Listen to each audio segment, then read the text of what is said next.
There we go. There. Now it's on. Okay, I'm Rachel Okay, Burnett. start again. I'm Marisol Cisneros.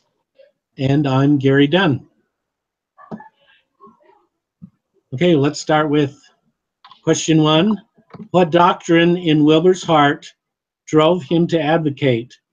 Why is the doctrine of the family so important to have in your heart, to be passionate and persistent? Okay, I can go first on this one. Let's see.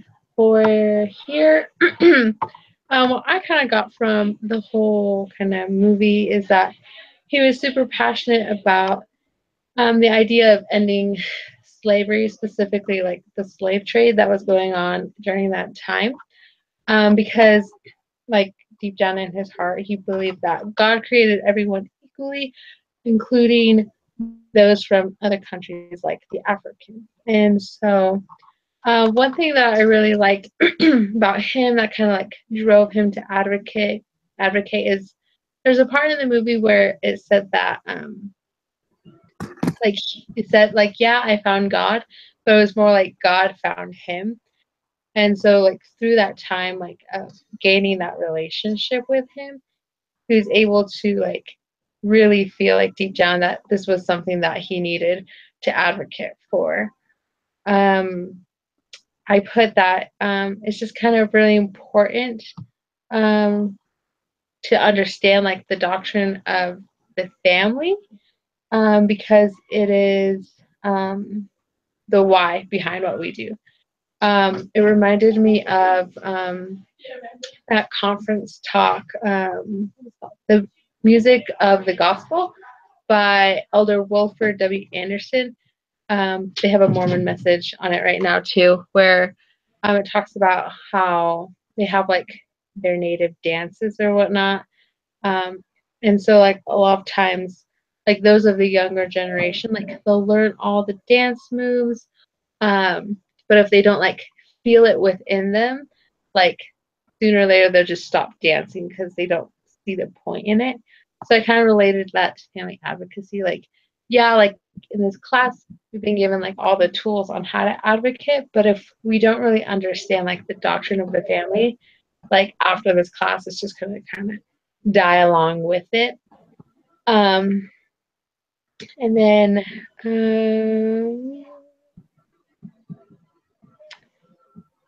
oh yeah, and then another thing that I thought was really important was that it's really important to have that like doctrine in your heart, because a lot of people like around you will try to use like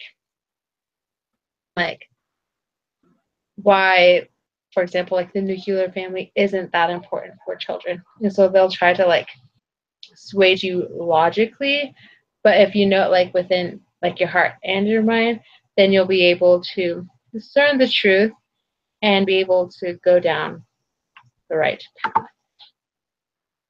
Those were kind of my thoughts. A lot of them. Okay, great. Do you want to go, Rachel? Go. Where'd she go? I didn't tell her to go away. I just told her to go ahead and talk. Maybe her connection just went out. Maybe you can go, Gary, and she'll pop back in. Okay. Couple things besides several of them that you mentioned. And one I just wanted to mention more is you did mention that he treated people equally and with respect. But just as an example, when people came to his house, remember poor people, he fed them. He offered them food. And also that one time where he found several people sitting in his dining room and they were feeding them. I mean, he was really nice to everybody and everything. Also, he treated animals right. He felt a lot about treating animals correctly and not being cruel to animals. So that was important for him in his life too. I thought one of the things it showed him praying.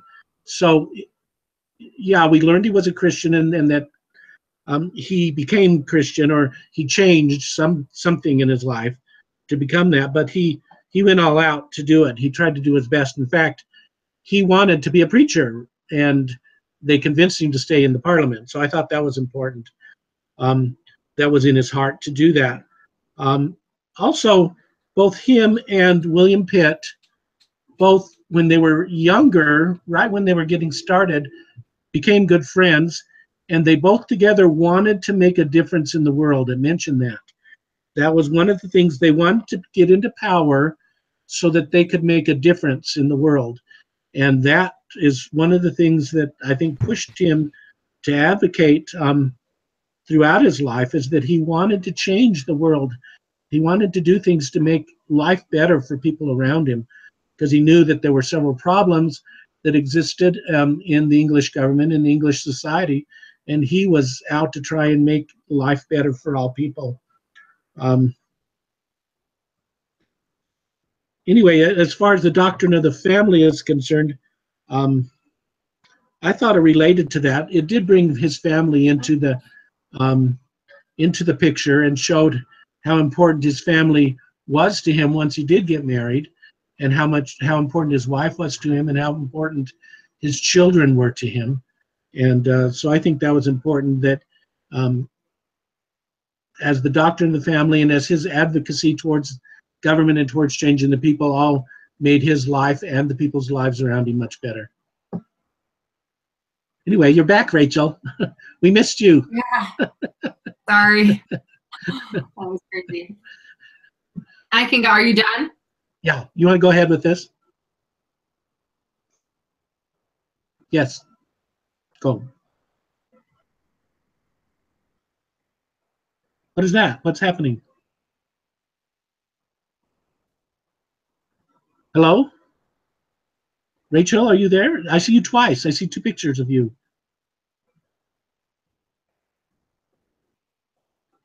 Rachel? Marisol, do you see that too?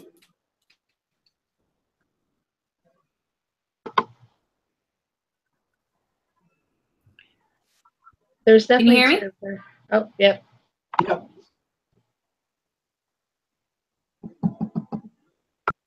Rachel?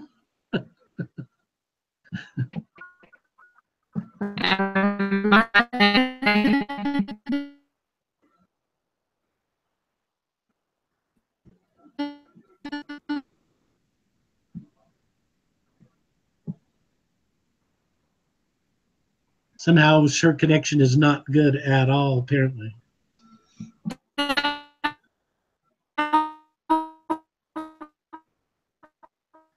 Are you hearing those strange noises?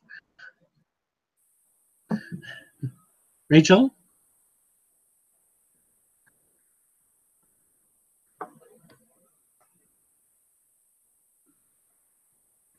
Hello?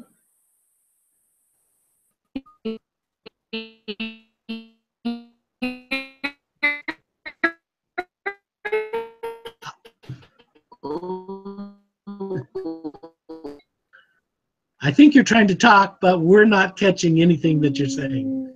If you can hear me. Hello? Hello? We keep hearing your hello, but that's it.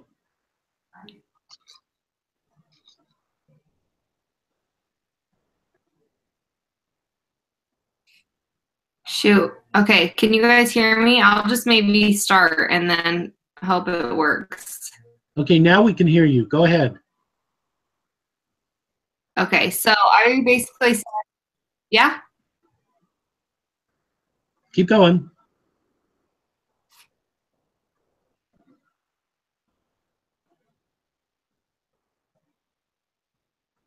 We did, now we can't. We did for a minute, but now we can't.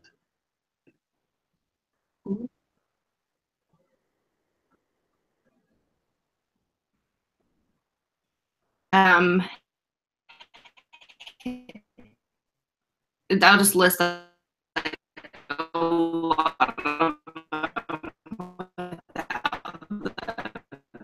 paragraphs, but just his love of being fair and right.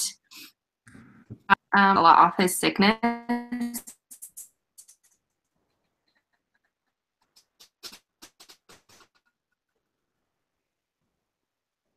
I think that helped him drive in his passion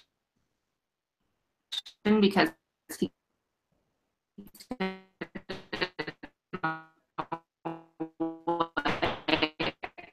not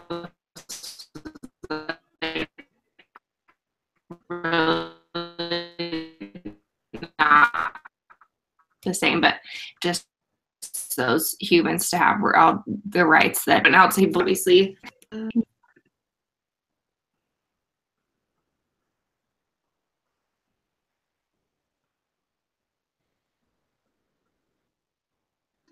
We're not getting you very well at all.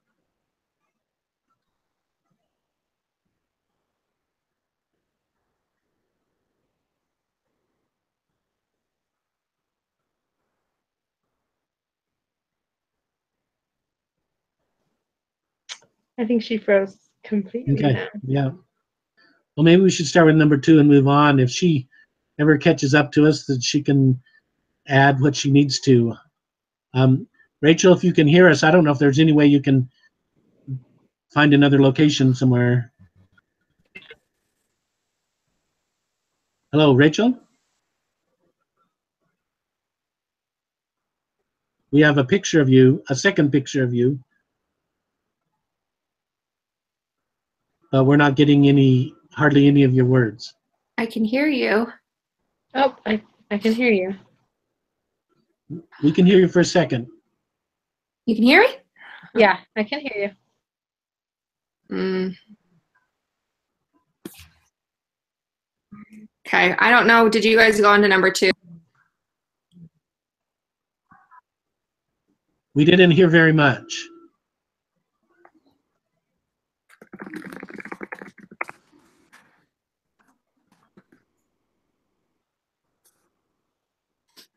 Yeah, we're going to start number 2. Okay. Okay. Marisol, you want to start number 2? Yeah.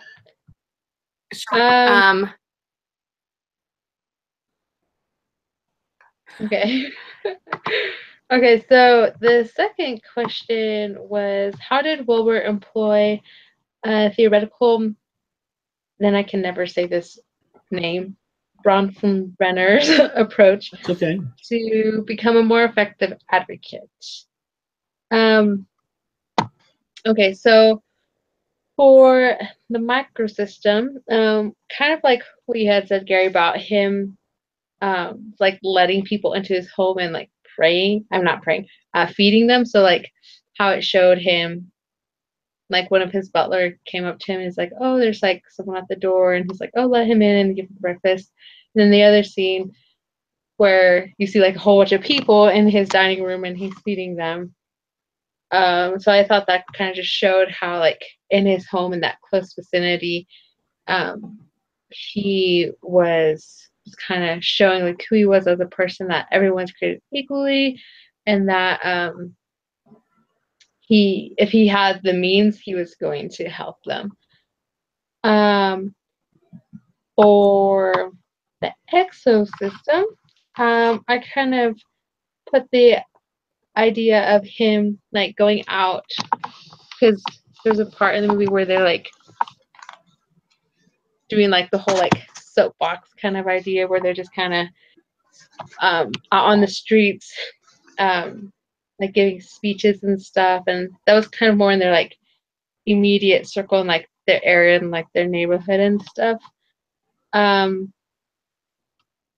then for the macro system, how Wilbur like got into power and was able to be in the house in order to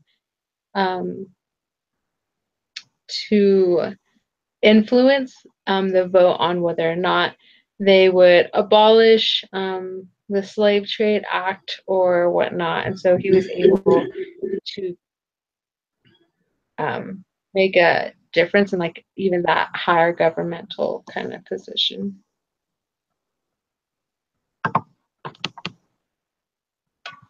Okay, Rachel, do you want to try?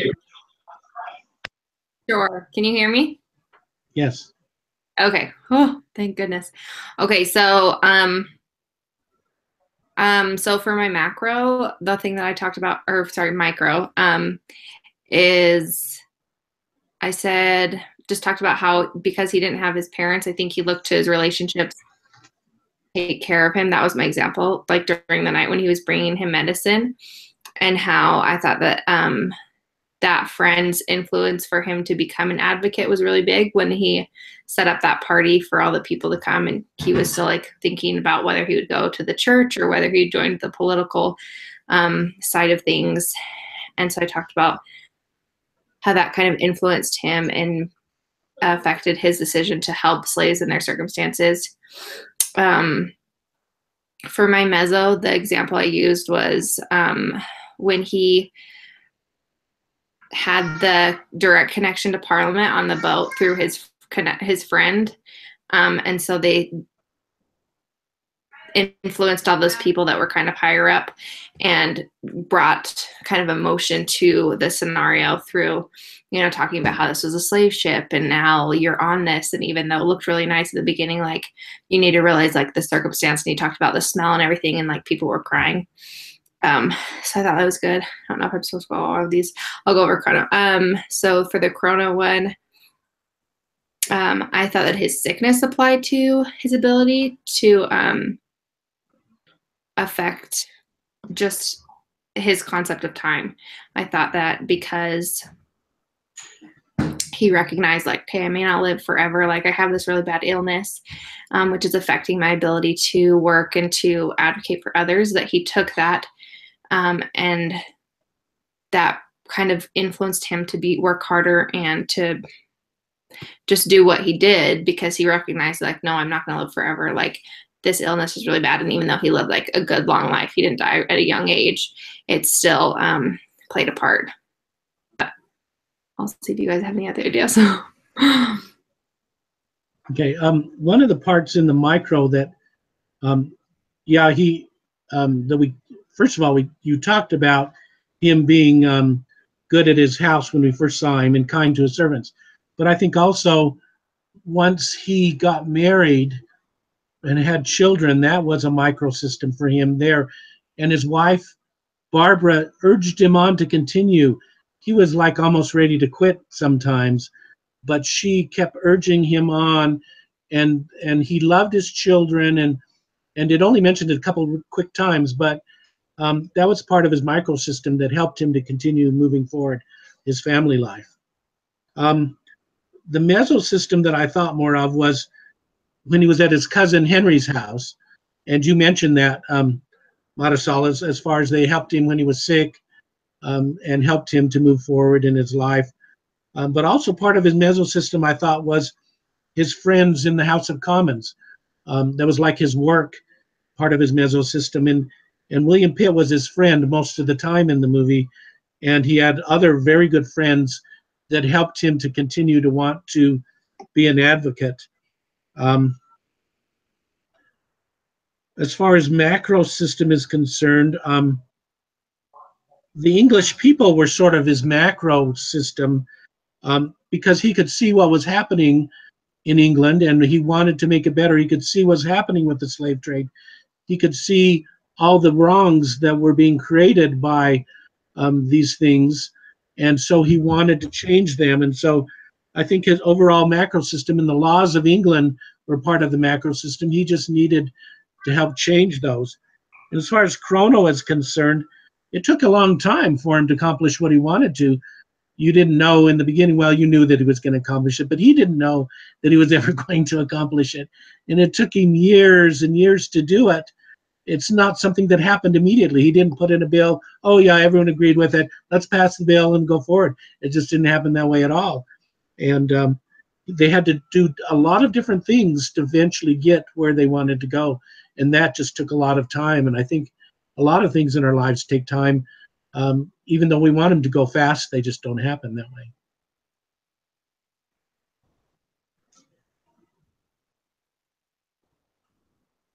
Okay.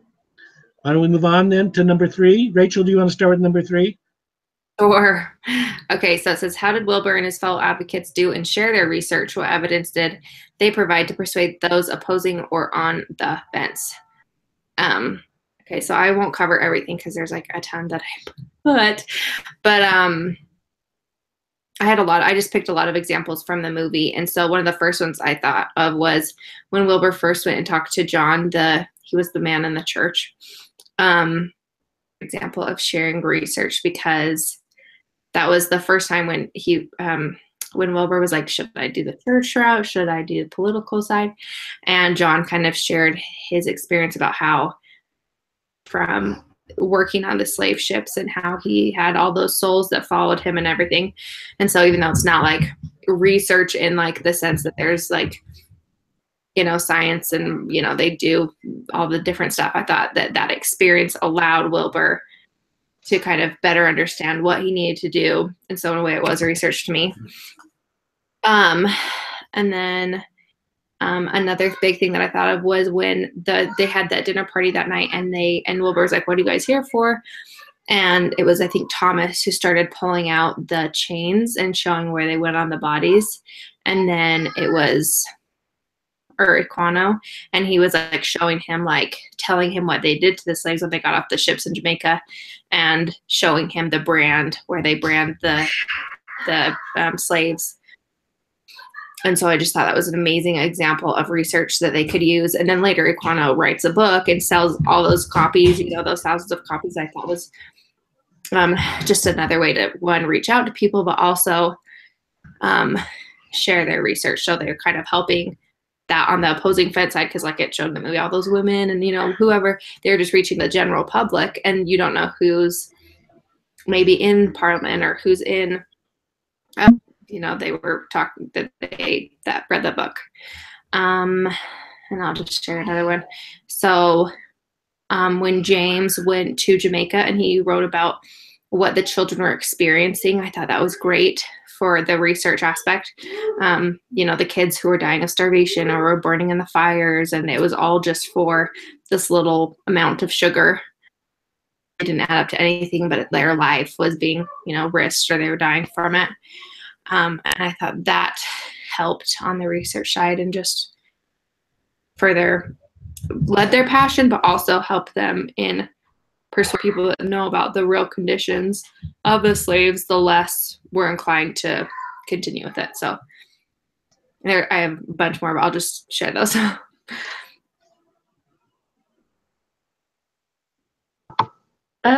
Well, those were a lot of my thoughts and my examples too. The only other one that I had was just when I think we'd already talked about it, but when they were on the boat and they were like having their fancy little party and they're like eating and stuff, and then all of a sudden they like float next to like one of the slave boats, and Wilbur's like, oh, like, do you smell that? Like, and he talks about like all of the different slaves that died on like the trip there and back, and how what they smell is like the smell of death. So I thought that was a very good, like, well, it's not necessarily visual aid because they didn't see it, but it was more of like a senses, being able to like experience that, and so it was a lot more profound to them. So I thought that was a good example too. Okay. An example that I remember that you guys haven't mentioned was when one time, I forget some of their names, but the evidence guy came into his house and couldn't find him, and his servant went to find him, and then all of a sudden he popped out of that box.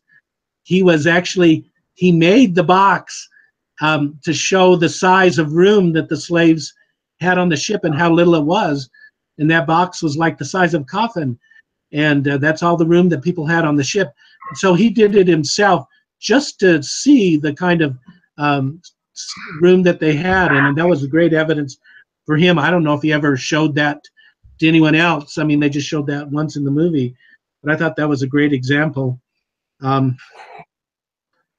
they did a lot of, I remember the time when Aquino, or however you say his name, the the former slave, took him to the ship, and showed him the specific things in the ship where the servants lived, and where the women were hung by their heels and raped and whatever. And those things were just awful, just to go and see this type of stuff. And hopefully he expressed all these things in Parliament as he later was able to talk about these things. I think they became evident and became public, some of the things that were happening. And a lot of people in England didn't know any of this stuff. And so they had to bring this stuff forward and show the research and show why these things were wrong and what was happening to the slaves as they were being shipped across to be sold. Anyway, let's move on if we're ready to number 4. Let me start with this one. How does the film portray the importance of working together as a group? What has family advocacy group work taught you? Why do you think it is a good idea to discuss your thoughts with your peers each week in the HOA meetings? Wilbur and his associates, or they called them MPs, I had to look that up, members of parliament. I Googled it. But anyway, and other supporters, they got together often. That one time where it showed they were in a small room and they brought in a lot of food because they were hoping other MPs were going to come and join them. And not many did, but they got together to discuss their strategies and to discuss their plans of action. And they probably did that a lot. They also talked to William Pitt and others to try and get their support. So I think there's several things they did to get support. One of the things I think that Wilbur needed support on was from his family, and I think I've mentioned this before in others, but if he didn't have the support from his family, from his wife, and probably his children as they were starting to grow up, he probably would not have continued, no matter how much he felt to do these things. Without the support of family, I think all would have been lost at some point in time. But he had that support. Anyway.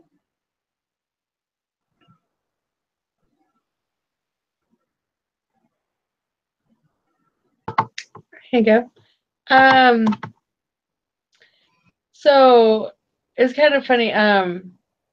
Today in like my own personal like scripture study, I was reading in Preach My Gospel, and it was talking about how I was under the section of to keep the Sabbath day holy. And apart from that I really liked was that as we attend church services and worship together, we strengthen each other. We are renewed by our association with friends and family. Our faith is strengthened as we study the scriptures and learn more about the restored gospel. So I was kind of thinking of this in like a family advocacy way, how like, so at church we go there and like we all have like the same kind of beliefs and goals. And so when we go there, we're able to be strengthened by each other. And so I think like working as a group in advocacy is also really important, because like you are around people that have those same beliefs and values, and you're able to strengthen each other. So let's say like you had a really bad week, and like, I don't know, then someone else can uplift you and strengthen you. And I think it was really important for us to have like our meetings, because I feel like we were able to learn a lot from each other. So like I think it's each one of us have like different experiences, and we kind of interpret the readings a little bit differently. And so when we have that opportunity to talk with one another, we're able to see like, oh, this is what they saw, and like, oh, I would never thought of that, but now that you say it, like, that's a wonderful insight or whatnot. And then just also like the other way around, like for some people, like I know it's a lot like easier to like just listen, but it's also really important to like remember that like your thoughts and your opinions also have value. So I think it helped in that kind of way, just to kind of shed light on the whole topic. So that's what I kind of liked from that. You guys said a lot of the things I mentioned as well. So, one of the examples I thought the film portrayed for working as a group, that I haven't already mentioned because there were so many. When he went to, I think it was the House of Commons, I could have been wrong on that, but he stood up the first time and everyone was like booing him and they were all just really opposed. And then, no, it wasn't the first time, and then after they had that meeting for the people who did agree, and that was kind of the start when and then a couple other people walked in and everything. And I just thought that was really impressive because, if Wilbur was trying to do this all on his own, he wouldn't have gotten, nearly enough research and the year that they had, and all of one mind kind of and one purpose, which is kind of what the gospel teaches. But they all had that mission and they all worked together to kind of accomplish what they wanted to. Just the same thing I thought for family advocacy, just that those opinions and the strength from other people that they had for this cause helped strengthen Wilbur and his desire to continue. And, with his wife, or when he was dating her and then when they were married, she was such a cheerleader, no, you need to do this and no, you need to keep going. Like Gary mentioned, was just really important to help him because he really questioned if this is even a good idea. I'm so tired, nothing's working kind of thing.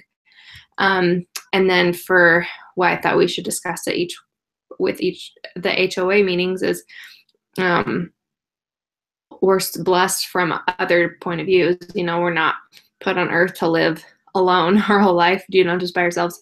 But, other people's thought process is going to be different than ours. And through that, we can gain so much knowledge, whether that's secular or spiritual. Again, in the movie, just how they work together. And, we're not obviously trying to abolish slavery by any means, but each week when we're, discussing things, we're going to learn so much more than if we just did the assignment and turned it in. What was that?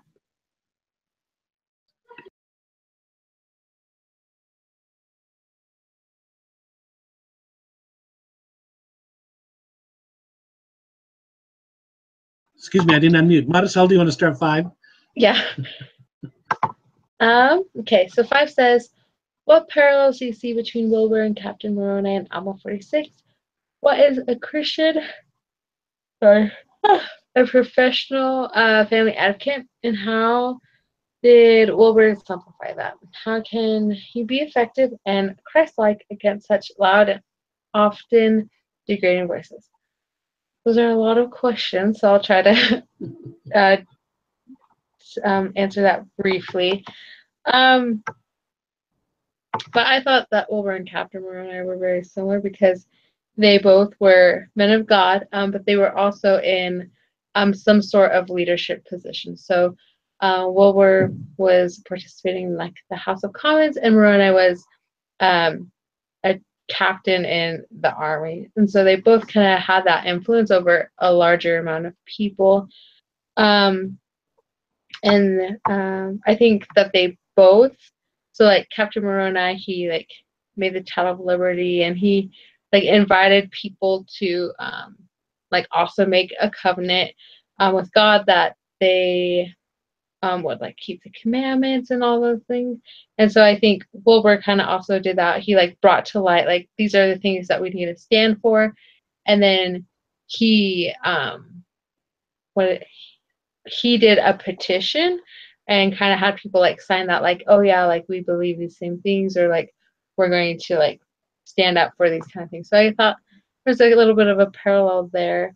As for a Christian and a professional family advocate, I think it's kind of let's see, where's that? How someone who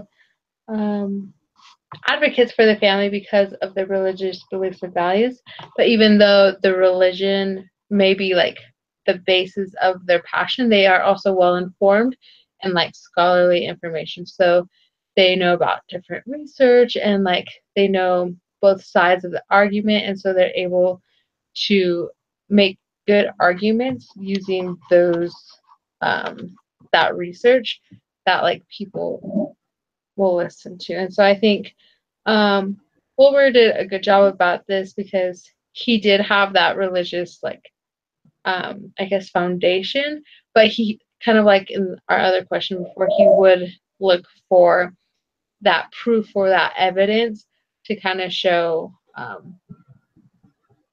his why like this should be abolished, other than like, oh, this is what the Bible says. And then for how can we be effective, I kind of just thought of kind of like what we've been doing this whole semester with social media and using the dragonfly effect, where we need to we need to have a focus and grab people's attention and engage them and then take action. And if we do that, then people won't just like scroll over whatever we post. So I think social media is a good way to do that. Excuse me. Rachel, go ahead. Okay, so I actually went in. I mean, I was like watching the movie, obviously, but I kind of looked in ALMA 46 for some specific like examples that they talked about. So one of the ones I thought was really interesting. So it says, and there were many in the church who believed in the flattering words of Amalickiah. That was really interesting and a great parallel between Wilbur and Captain Moroni, because, you know, while Wilbur was trying to get rid of slavery, the people, it was convenient for them, you know, they liked it. They weren't in the forefront of like what was occurring to the slaves. So it really didn't affect them in that sense. And it was just kind of like, no, this is a good story. This is a good message, you know, we're making money off this. And so I thought there was a great parallel between him and Captain Moroni, because, you know, Captain Moroni is trying to convince people to, you know, do the right thing, and people would just want to do, you know, what they want to do. They don't want to do the inconvenient thing. I talked about just how they were both men of God. They really wanted to serve God's purpose and God's mission in a world that, you know, their message was unpopular, and they continued anyways, and because they knew that was what they were supposed to do. For what is a Christian and professional family advocate, and how did Wilbur exemplify that? I thought that it was clear that he loved God. He would go out in the wilderness, you know, he talked to God. He was like, my servants, or, you know, the people that worked for him, like, they think I'm crazy. I can't remember who he was telling that to, because he just wanted to he had a love of God and his people. And so he used his Christianity to further his professional, you know, his political purpose, because that was like just another ring to the ladder kind of thing that helped him continue God's work and still change the lives of so many people. And then how can you be an effective effective and Christ-like? I was just thinking a lot just how these days, you know, we don't think it's a big thing. We're not affecting mass change, you know, around the world, probably with like our social media posts, like Marisol said, or, you know, we're talking to a stranger on the street. It still is going to make a difference. And you can still, I think it's clear you can obviously be a Christian and still be professional. You don't have to advocate for the family and, you know, say, well, you have to be Mormon and you have to do this. You know, you can still just be like, I love people, you know, I love humanity. I love you know, God's children. Even if you don't feel like you're making a difference, you probably are more than you think. And I think just Christianity and being Christian can further your beliefs, because it's about the base of it. It's just, you know, God loves his children. God wants us to succeed and to be happy. And what human doesn't want that too? So there's, you know, we can still do that and work in our families, and I'm an advocate that way, even if we don't feel like it's a big enough difference. It's still good to God, you know? So. Okay, just a couple other points here. I think you might have mentioned it, but Wilbur was really willing to stand up. He wasn't shy at all. Just like Captain Moroni, both of them were not shy at all in the way they did things. Some of us are a little bit more shy, but they definitely were not. They stood up at the cost of their health, at cost of his health and his reputation. He was willing to go through and do what needed to be done. Both of them were. And Wilbur was willing to fight for his cause. Just like Captain Moroni did fight for his cause. But Wilbur was fighting with words for his cause. And he was very vocal. And he did actions to show that he was right. He went places and learned things and tried to do things. And so it wasn't just all talk, it was action for him too. Wilbur went forth to do that. One of the things about the question about how do we are Christ-like and how can we be effective and Christ-like, we can avoid disputations and contentions with people. We talked about that a lot this year, where a lot of people are loud and degrading. But if we hold our tempers, if we are in control, if we are kind still, let people know what we believe, and don't stand down, but are kind to them and talk civilly to them, that's one of the ways that we can still have the Spirit of the Lord with us, which is very important as we go about advocating to have the Spirit of the Lord with us. And we can have that and be Christ-like, but yet put forth our message to the people that are around us. I think that is really important. And he didn't stand down as far as his religion is concerned. I like the quote by Elder Oaks, Dallin Oaks, when he said, "Believers should not be deterred by the familiar charge that they are trying to legislate morality. Many areas of the law are based on Judeo-Christian morality and have been for centuries. Our civilization is based on morality and cannot exist without it." And so he didn't back down as far as what he believed, that he believed in God and that he believed in Christian values. And I think that was really important.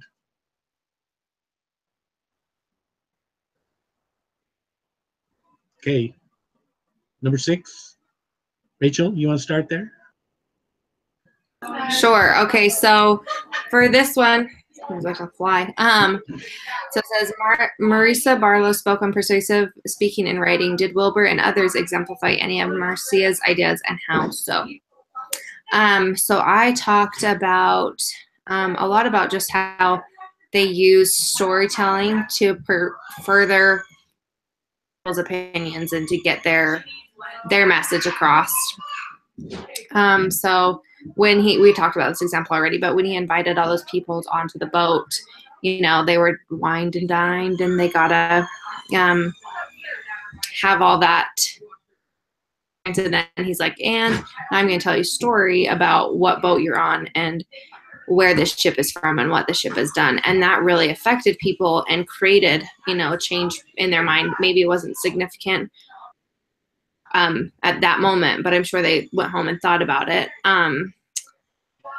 Let's see. The one I said was Wilbur goes to see John after he's married, and he's almost blind. Then John's almost blind. Sorry, they're really loud. John tells him the story how he said, "I was blind, but now I see."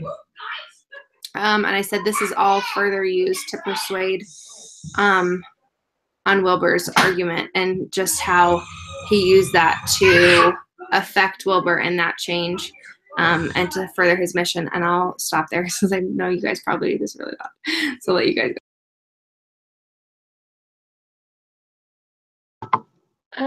I can go a little bit. I used those examples as well. I also thought of, sorry, I was yawning so much tonight. It talked about how, I can't even remember his name, but one of his associates, how he had written that book, and they said that it had sold 50,000 copies in 2 months, which I thought was pretty profound, in that his writing abilities had to be pretty persuasive if he was able to sell that many. So it was either like people who would read it in the beginning, that they would then be like, oh, you should read this, and like word kind of got out. And so it was, I thought they must have done like a really good job to intrigue others to want to read it and have that many people buy it. And I really liked going back to like kind of Barlow's I guess idea of like using when you combine both a narrative and empirical data, your whatever you're trying to say becomes a lot more persuasive. And so I thought they did a really good job about that, because they did kind of like you were saying, Rachel, they used a lot of stories, but they would also bring in like that evidence, like the chains, like this is the ship, like this kind of stuff like that. And so it made it even more persuasive. And yeah, it took like a really long time. A long time for them to like abolish the slavery trade act or whatnot. Like they were still able to do it, and I don't think it would have been as successful if they hadn't used those two together.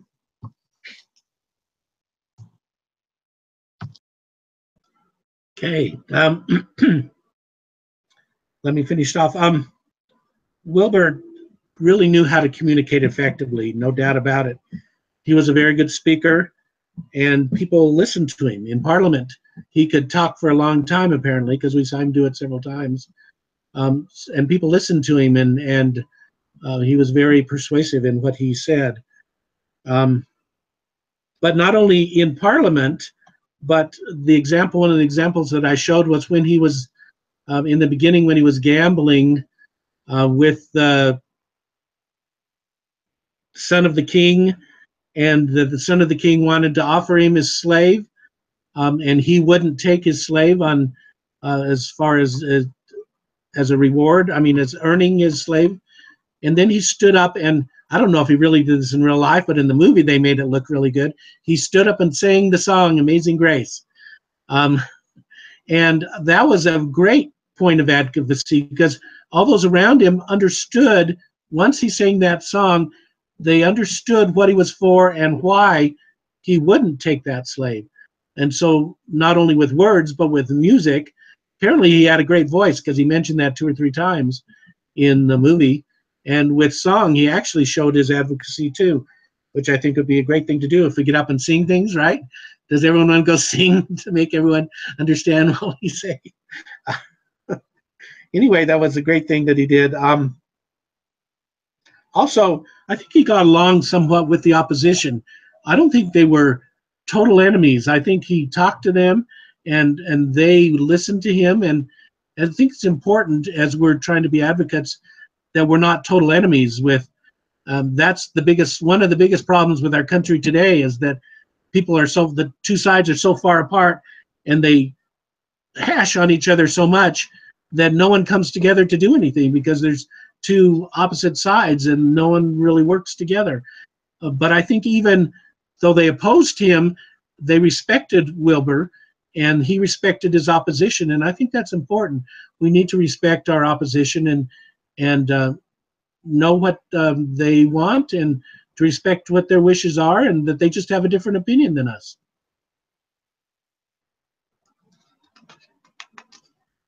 Anyway, let's move on to number 7. Gee, we're taking longer than we thought, but here we go. It does say in the instruction, it does say you only have to have 45 to 60 minutes. So it doesn't say that we have to finish. We don't have to go through all of them. It just says facilitate, come to discuss prepared with enough insight to facilitate a 45 to 60 minute discussion.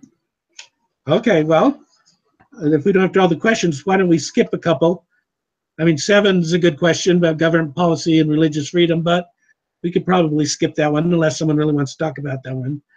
Let's go on to number 8. I really like number 8, so let's go to number 8. It said, do you feel that Wilbur used his time on Earth? What was that? Oh, sorry. Continue. I was just going to start. Keep going. You're good. Okay. Why do you think that Wilbur used his time on Earth well? How do you see him showing the elements of consecration that Elder Christofferson spoke of. Um, First of all, he started out his life looking to help people. I mean, he became a member of the House of Commons when he was 21 years old, right in the beginning. And he didn't get even married till he was 38, but he was also, all that time, he was trying to move forward with his agenda as far as other things besides the slave trade, but his main agenda was trying to get rid of the slave trade. And so when it came to even looking for a wife, he didn't spend much time, though. But when he saw the right person, he knew it was the right person, and they had a quick romance and got married, and they stayed married for the rest of their lives. There was no problem. You know, a lot of people will separate after a number of years. They had 6 children. They stayed together for the rest of their life, and were great together. And so I think that was well worth his time, even though it was a short period of time, to find her. He also, after one other thing before I'm finished here, he said that he also changed several other laws after the slave trade came his way finally. He was also able to change some education laws, some prison laws, other types of things. He stayed a member of parliament as long as he physically could throughout the rest of his life. So I think he really did spend his life with his family and with his parliament job. I think he did very well.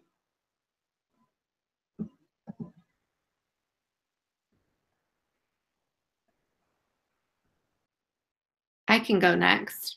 So I said a lot of things you said too.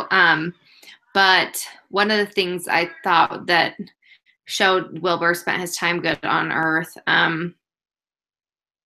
I think, what was it said? I wrote about in his speech given after the abolition of slavery was passed, how I can't remember what guy it was, but they were saying how great men are often considered warriors, like Napoleon, and how they're men of war and they have accomplished and they've won so many wars, and how had this huge impact on all these people, and really changed the game for the rest of the future. But it was through peace. It wasn't through fighting and killing, war. He used peace and his love of people and God to create this change.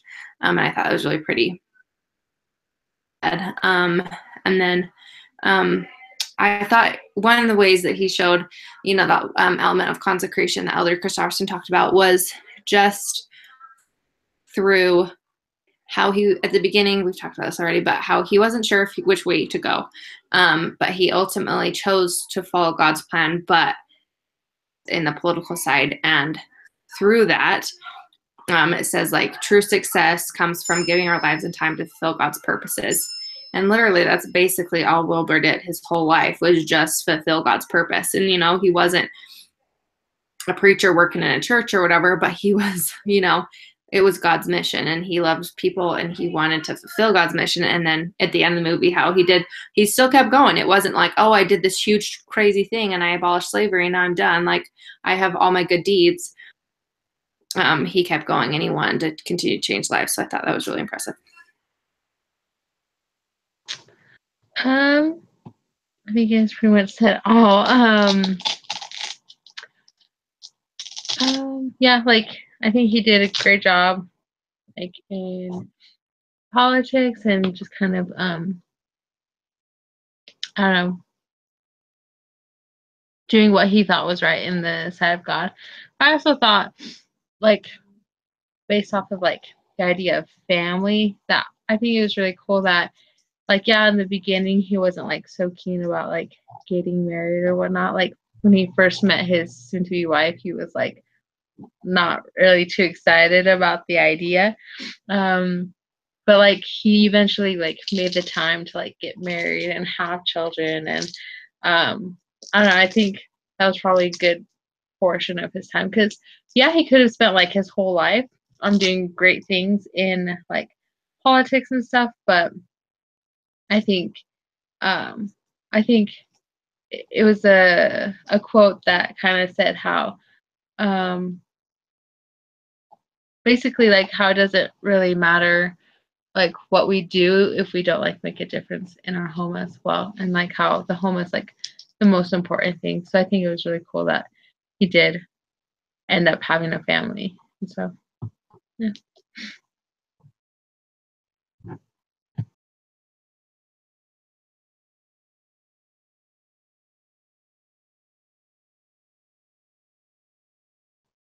Gary, your mic is muted. Sorry about that.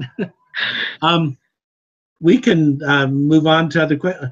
We can skip 9 unless someone really wants to go there, and finish with 10 or 11 or something like that, whatever we want to do. You got to open your mic too, Rachel. Sorry, I was like, I'm fine with either question. I'm looking at them right now just to read them, see which one.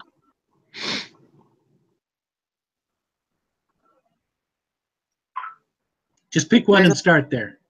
Okay, we'll end with 10 then. Okay, so I think I didn't like write a huge amount for this, but I think my main thing was at the beginning of the semester, you know, I didn't really understand what we were even learning about. I was like, okay, it's family. I feel like, okay, something around family.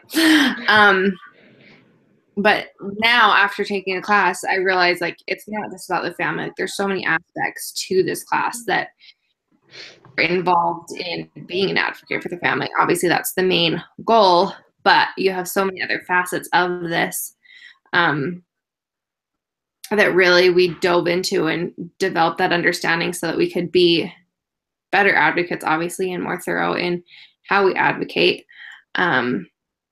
I talked about how, like, you know, the concept of the family is not one that really is confusing. You know, we get what a family means. But what is harder is to understand how to influence the family, how to enhance the family unit family, because we're probably the way we want our family to be. But with others and with society.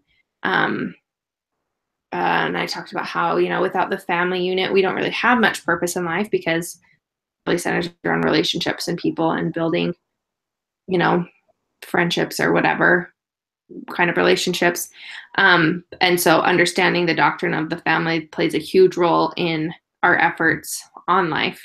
So really, like, we're all advocates for the family. Maybe we don't realize it, but like in the way we live our life, like we're advocating for something through our actions, through our words, about that and how that has changed from the beginning of the semester, because I didn't even have any grasp of that, and now, you know, it's totally different.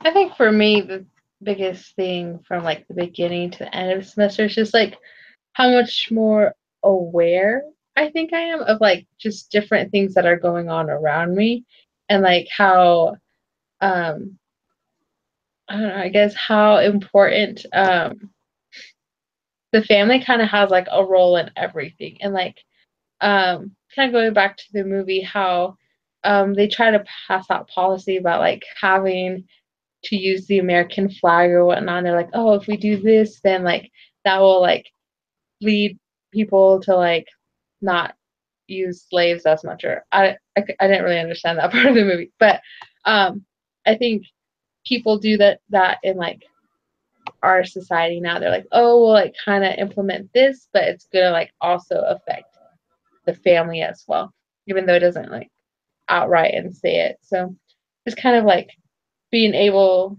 to learn how to discern like, oh, like, well, I kind of know this about family advocacy, or like this is how policies and laws and like all of these other things work. And so I think that's the biggest thing that's different for me.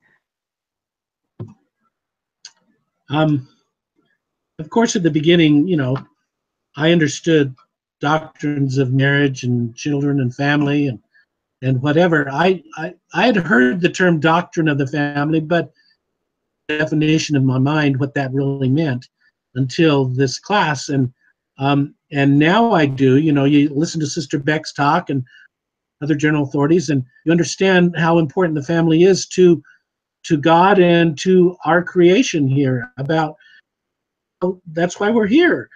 We're here to get married. We're here to have families if we can. We're here to have children.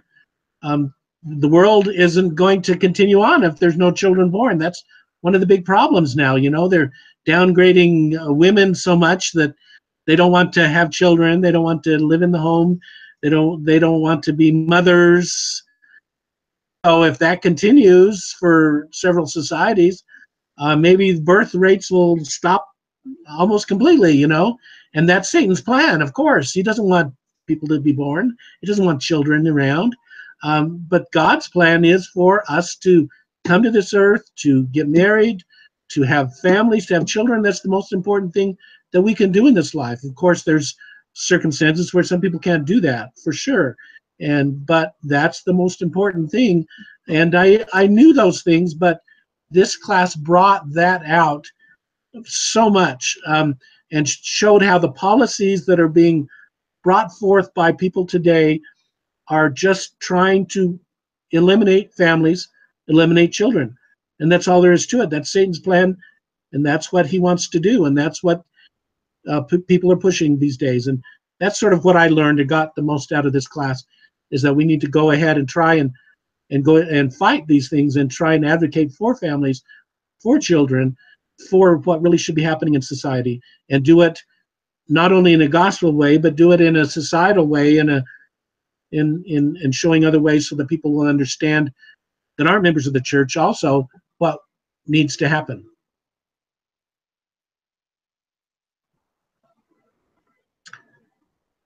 Does anyone want to do another question, or we think we're done?